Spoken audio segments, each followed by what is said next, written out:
আজকে আমি জন্মদিন নিয়ে কিছু কথা বলতে চাই। আজকালের যে ছেলে মেয়েদের জন্মদিন মা বাবা পালন করছে কেক কেটে, আদেও কি সেটা ঠিক? সেটা জানার জন্যে চলো আমি তোমাদের কাছে একটা ছোট্ট গল্প বলি।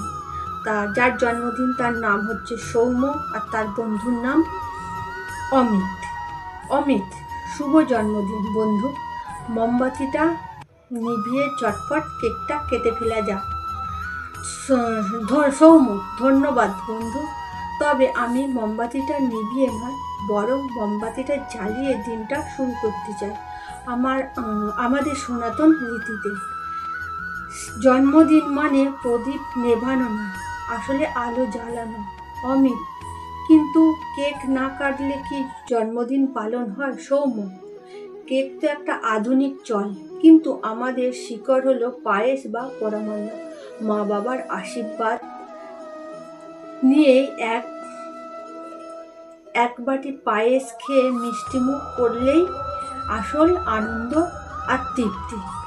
আমি আমার সংস্কৃতি মেনে জন্মদিনটা পালন করতে বেশি ভালোবাসি।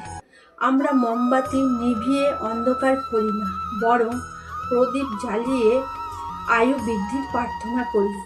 শাস্ত্রে পায়েস বা পরমান্ন বলা হয়, যা শুভ কাজে প্রধান খাবার। কেক কাটার চেয়ে বড়দের পা ছুঁয়ে প্রণাম করা আমাদের ধর্মের বেশি গুরুত্বপূর্ণ। গল্পটা এখানে শেষ করলাম। যদি আপনাদের এই ছোট্ট গল্পটা ভালো লাগে, আমাকে একটি লাইক বা সাবস্ক্রাইব করবেন, যাতে আমি আগামী দিন একটু এগোতে পারি।